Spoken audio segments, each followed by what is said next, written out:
Doctor ortho Ayurvedic oil and capsule. अब दर्द भी घुटने टेकेगा। लखनऊ में जापान और भारत के विद्यार्थियों से भेंट कार्यक्रम में मुख्यमंत्री योगी आदित्यनाथ हुए शरीक। कहा, दोनों देशों की भावना में समानता है, सबको साथ लेकर चलना है। छात्रों को उत्तर प्रदेश की साझा विरासत को समझने का मिलेगा अवसर। वंदे मातरम गायन विवाद पर मायावती का पोस्ट। मायावती ने कहा, वंदे मातरम पर स्वार्थ और सुविधा की हो रही है राजनीति। वंदे मातरम से भी जरूरी कई मुद्दे देश में जेनजी और जैन अल्फा की मांगों पर ध्यान देने की जरूरत है।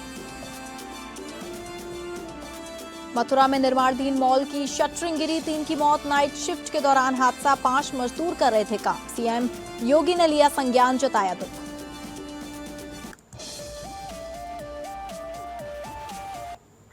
नमस्कार, आप सभी का बहुत स्वागत है उत्तर प्रदेश बुलेटिन में। मैं हूं आपके साथ अंकिता सिंह। शुरुआत करेंगे बुलेटिन की। लखनऊ में मुख्यमंत्री योगी आदित्यनाथ ने जापान और भारत के विद्यार्थियों से मुलाकात की है। इस दौरान जापानी छात्रों ने गीत गाया और मुख्यमंत्री योगी के साथ सेल्फी भी ली। कार्यक्रम में सीएम योगी ने जापान से आए युवा मित्रों और लखनऊ के विद्यार्थियों का स्वागत किया। सीएम योगी ने कहा कि यह सिर्फ छात्रों की मुलाकात नहीं, बल्कि दो संस्कृतियों, परंपराओं और देशों की युवा पीढ़ियों का मिलन है। उन्होंने कहा कि भारत और जापान के राजनीतिक संबंधों के 75 वर्ष अगले साल पूरे होंगे। उन्होंने जापान को अपनी परंपराओं और प्रतिबद्धता के लिए जाना जाने वाला देश बताया।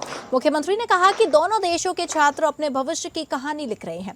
जापानी युवाओं को भारत की विविधता में एकता, वासुदैव कुटुंबकम और भारतीय दर्शन को समझने का अवसर मिलेगा। उन्होंने कहा कि इससे जापान के युवाओं को भारत को केवल एक बाजार के रूप में नहीं, बल्कि यहाँ की कार्य संस्कृति और जीवन दर्शन को समझने का मौका मिलेगा। सीएम योगी ने कहा कि जापान की फिलॉसफी सामाजिक सामंजस्य हमें सिखाती है कि साथ साथ बढ़ें, और भारत की फिलॉसफी वासुदेव कुटुंबकम की है। हमारी फिलॉसफी उदार चरित्र की है। यह भारतीय संस्कृति की विशेषता है। दोनों देशों की भावना में समानता है कि सबको साथ लेकर चलना है। प्रधानमंत्री मोदी जी ने यही लाइन है कि सबका साथ, सबका विश्वास।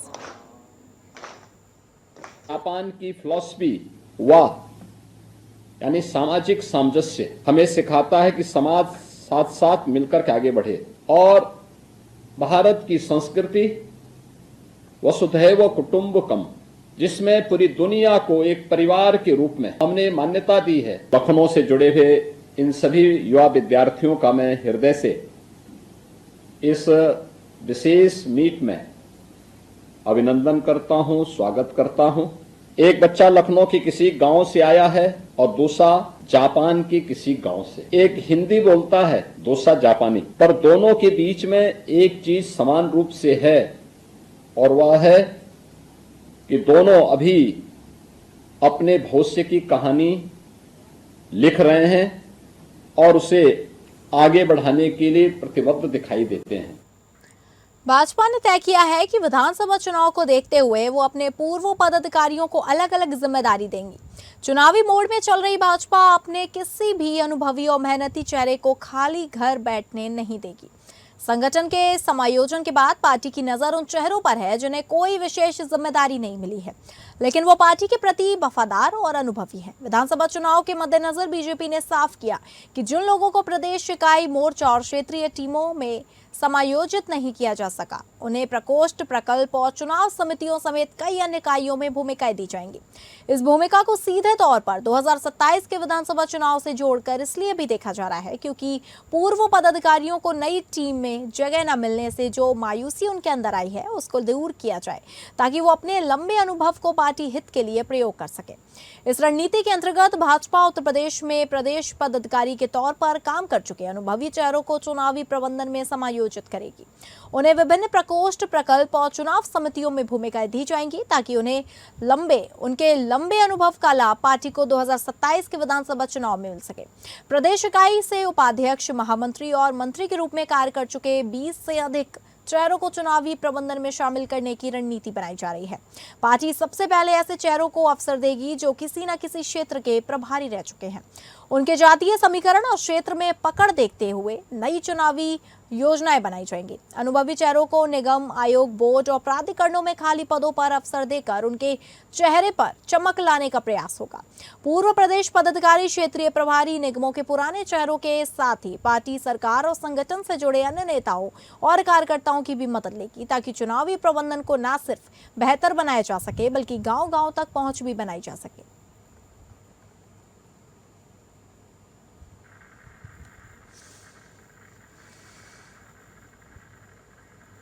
उत्तर प्रदेश के आगामी विधानसभा चुनाव को देखते हुए सपा को घेरने के लिए भाजपा ने कुछ अलग तरीके की योजना बनाई है। उत्तर प्रदेश में 2027 के विधानसभा में भले ही कांग्रेस और सपा के बीच अभी गठबंधन की तस्वीर साफ ना हो, लेकिन भाजपा ने अपने सहयोगियों को अखिलेश यादव को घेरने का बड़ा टास्क दिया है। अब भाजपा यूपी में सपा से ना लड़कर अपने सहयोगियों को आगे कर रही है, ताकि सपा यूपी में भाजपा से सीधे टक्कर की जगह सहयोगियों में ही उलझे रहे। प्रदेश में अलग अलग क्षेत्र और वोट के अनुसार अब लगातार भाजपा के सहयोगी दल, चाहे वे अपना दल एस हो, सुबह सपा हो, निषाद पार्टी या आरएलडी, हर कोई अपने अपने तरीके से समाजवादी पार्टी को घेरता हुआ नजर आ रहा है। रालोद को पश्चिमी यूपी में सपा को घेरने की रणनीति पर काम करने के लिए कहा गया है, खासकर जहां पर सपा और रालोद ने 2022 में साथ में मिलकर लड़ा था, वहां पर सपा को घेरने के लिए प्लान तैयार किया जा रहा है। दंगे और किसानों के मुद्दे पर सपा को घेरने का काम करेगी रालोद। निषाद पार्टी और सुबह सपा को अखिलेश यादव के पीटीए फॉर्मूले पर घेरने के लिए लगाया गया है। खासकर पूर्वांचल के कई जिलों आजमगढ़, बलिया, मऊ, गाजीपुर, जौनपुर, प्रयागराज, कुशीनगर के मुद्दों पर भी ये सहयोगी दल सपा पर ज्यादा आक्रामक नजर आ रहे हैं। अपना दल एस को ओबीसी फैक्टर पर अखिलेश से मोर्चा लेने के लिए भाजपा ने योजना बनाई है।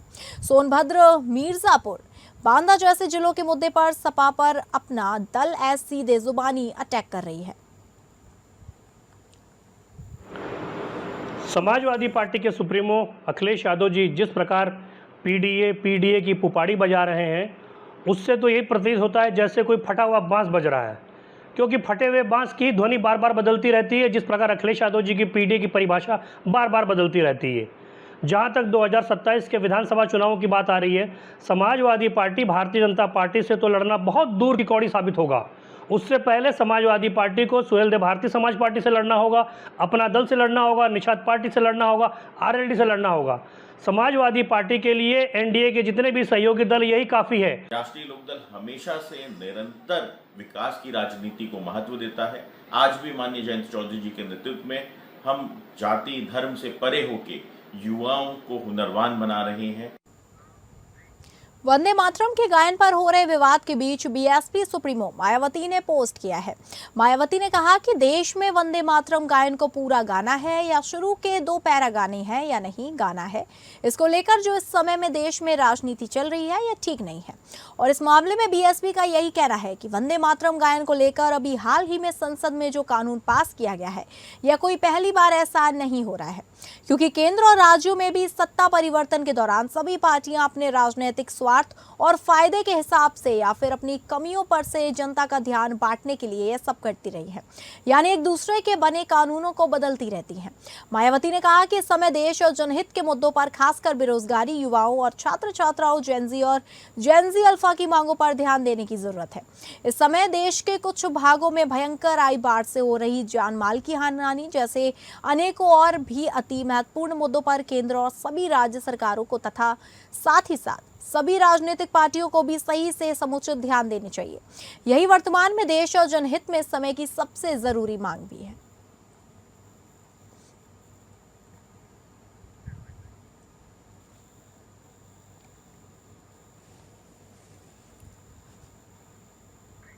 उत्तर प्रदेश स्थित अयोध्या में राम मंदिर चढ़ावा चोरी मामले के बीच तीर्थ क्षेत्र ट्रस्ट के पूर्व महासचिव चंपत राय ने मंदिर निर्माण समिति के अध्यक्ष और पूर्व आईएएस नृपेंद्र मिश्रा को लेकर चौंकाने वाले दावे किए हैं। चंपत राय ने 9 पन्नों में 33 बिंदुओं के तहत बयान जारी किया है। उनके दावे के मुताबिक मंदिर निर्माण में वही हुआ जो मिश्रा ने चाहा।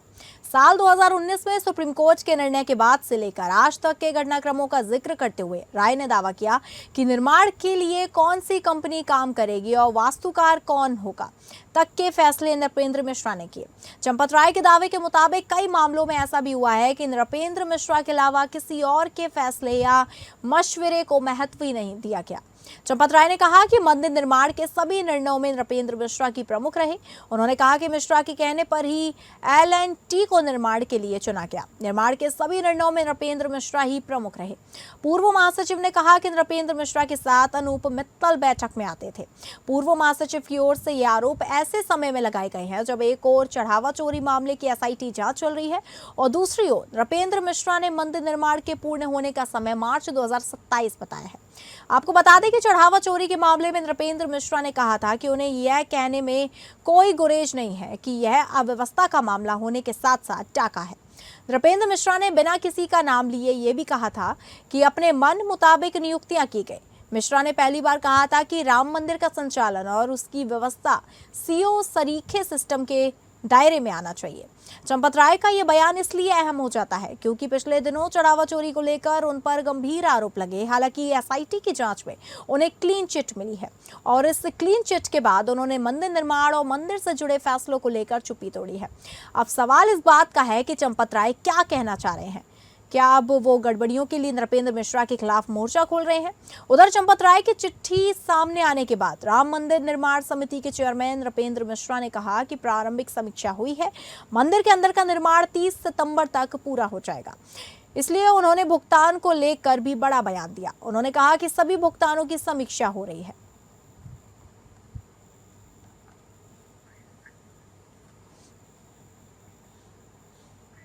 आजाद अधिकार सेना के राष्ट्रीय अध्यक्ष अमिताभ ठाकुर ने श्री राम मंदिर जन्मभूमि तीर्थ क्षेत्र ट्रस्ट के पूर्व महासचिव चंपत राय द्वारा 18 अगस्त 2026 को जारी बयान को भारत के सॉलिसिटर जनरल को भेजते हुए इसे SIT को अग्रेषित किए जाने का अनुरोध किया है। 17 अगस्त 2026 को सर्वोच्च न्यायालय ने जनहित से जुड़े व्यक्तियों को SIT द्वारा गहन जांच किए जाने योग्य पहलुओं के संबंध में सॉलिसिटर जनरल के समक्ष अपने सुझाव प्रस्तुत करने की अनुमति दी। अमिताभ ठाकुर ने विशेष रूप से SIT का ध्यान चंपत राय के उन बयानों की ओर आकर्षित किया है जिनमें मंदिर निर्माण के ठेकों, निर्माण समिति, भूमि लेन देन, बैंकिंग व्यवस्था, ऑडिट तथा वैधानिक भुगतानों के संबंध में विस्तृत दावे किए गए हैं। उन्होंने मुख्य रूप से L&T और टाटा कंसल्टिंग इंजीनियर्स के चयन, निर्माण समिति की निर्णय प्रक्रिया, बयान में उल्लेखित सरकारी भूमि लेन देन, बैंक लेन और एवं ऑडिट रिकॉर्ड तथा वैधानिक भुगतानों के मिलान की स्वतंत्र जांच का अनुरोध किया है। अमिताभ ठाकुर ने कहा कि ये दावे ऐसे व्यक्ति की ओर से आए हैं जो प्रारंभिक चरणों से ही ट्रस्ट की कार्यप्रणाली से जुड़े हैं और इसलिए इनका स्वतंत्र सत्यापन किया जाना उचित है।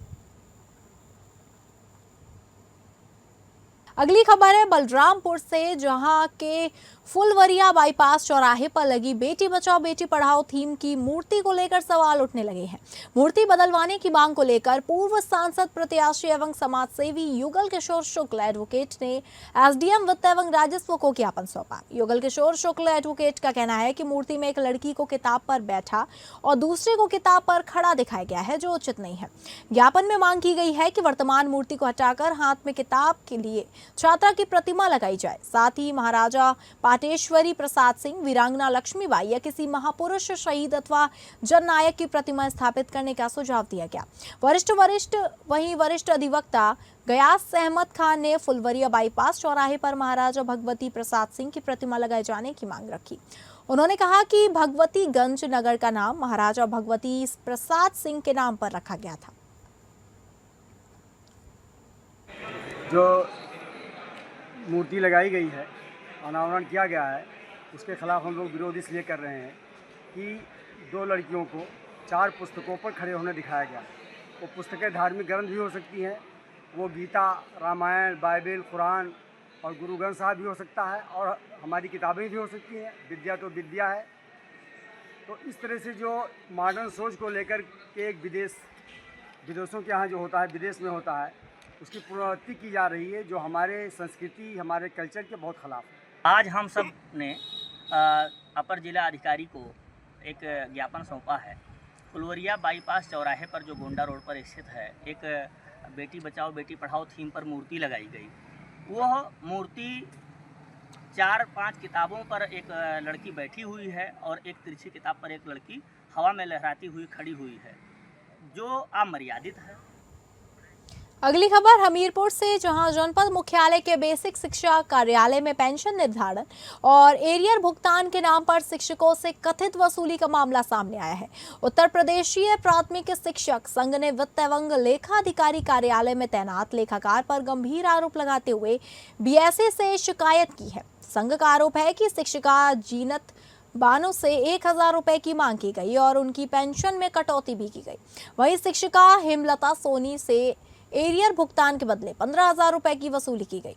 शिक्षक संघ के अनुसार पेंशन निर्धारण के लिए कुछ शिक्षकों से 25,000 रुपए तक की कथित वसूली की गई। संगठन ने मामले की जांच कर अवैध रूप से ली गई रकम वापस कराने और पेंशन में की गई कटौती को संशोधित करने की मांग की है। संघ ने चेतावनी दी है कि यदि जल्द कार्रवाई नहीं हुई तो आंदोलन किया जाएगा। जी, मैं पुष्पेंद्र पाठी, जिला मंत्री प्राथमिक शिक्षक संघ हमीरपुर। हम लोग आज एक 2-3 समस्याओं को लेकर माननीय बीएसए साहब से मिलने आए थे। क्योंकि हम लोग सुदूर ब्लॉक राठ से हैं और हमीरपुर हमारे ब्लॉक से करीब 85 किलोमीटर पड़ता है, तो बार बार शिक्षकों को यहाँ पर आने में बड़ी समस्याएं हैं, परेशानी है। और विद्यालय हमारा 2 बजे का है, 2 बजे के बाद जब तक हम लोग वहाँ से आते हैं तो यहाँ पर 4 बजे सारे कार्यालय बंद होने का समय हो जाता है। बाबू या अधिकारी समय से मिल नहीं पाते, इसलिए वहाँ के सुदूर जो ब्लॉक हैं वहाँ के शिक्षकों को यहाँ कुछ लोग बैठे हैं, उन्होंने एक नेक्सस बना रखा है और जानबूझ के वहाँ के शिक्षकों को, खासतौर पर महिलाओं को एकदम परेशान किया जाता है। अगली खबर कुशीनगर से, जहां जिला प्रशासन ने 1509 करोड़ एकड़ जमीन पर अपना मालिकाना हक हासिल करने में सफलता हासिल की है।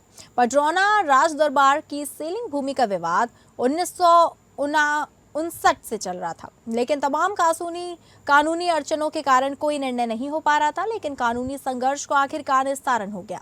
नियत प्राधिकारी अपर जिलाधिकारी न्याय कुशीनगर ने 14 अगस्त 2026 के आदेश के तहत 1503.57 एकड़ अतिरिक्त भूमि राज्य सरकार में निहित कर दी गई है। इस जमीन का प्रयोग अब सरकार तमाम विकास योजनाओं के साथ गरीबों को आवास और कृषि भूमि का पट्टा देने में किया जाएगा। जिलाधिकारी महेंद्र सिंह तंवर के निर्देश पर जिला शासकीय अधिवक्ता की प्रभावी पैरवी और निरंतर सुनवाई के बाद इतनी कार्रवाई पूरी हुई। पडरौना दरबार की सह उत्तराधिकारी रानी रेवती और उनके विधिक उत्तर अधिकारियों के उपयोग के 18.04 एकड़ सिंचित भूमि छोड़ते हुए विशेष भूमि को सीलिंग मद में राज्य सरकार के अधीन किया गया। इस आदेश के हड़कंप मच गया। रानी रेवती के पैरोकार ने इस फैसले पर सवाल उठाया।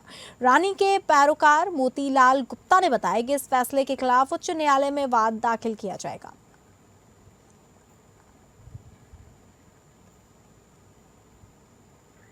पीलीभीत में बाढ़ सुरक्षा एवं बचाव की तैयारियों को देखते हुए ग्राम हजारा में मंडलायुक्त बरेली शंभू कुमार की अध्यक्षता में बाढ़ चौपाल का आयोजन किया गया। इस दौरान ग्रामीणों से जनसंवाद कर क्षेत्र में बाढ़ एवं कटान की स्थिति, पूर्व में हुए नुकसान तथा बचाव एवं राहत कार्यों के संबंध में जानकारी प्राप्त की गई।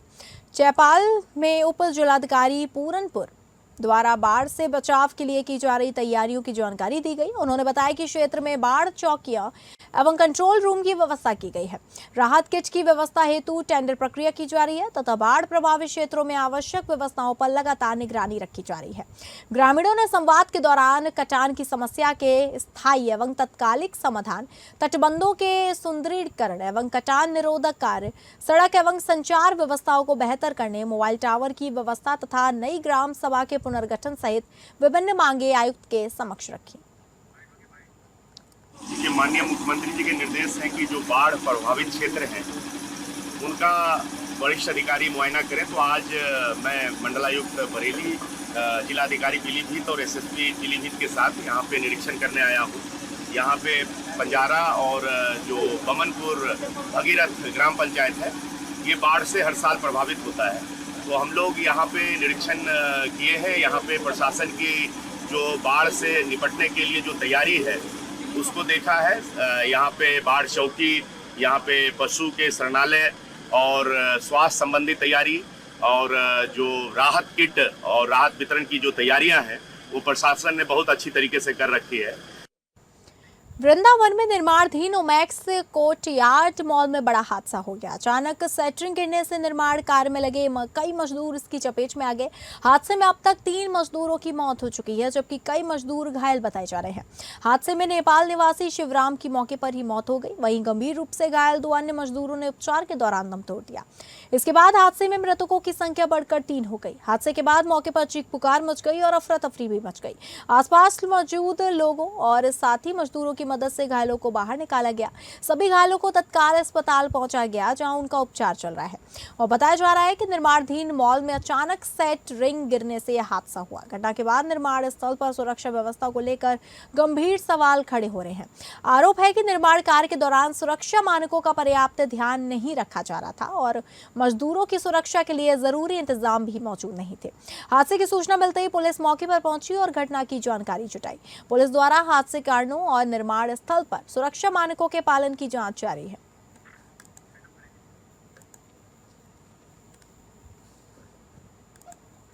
तो फिलहाल उत्तर प्रदेश बुलेटिन में बस इतना ही। नमस्कार।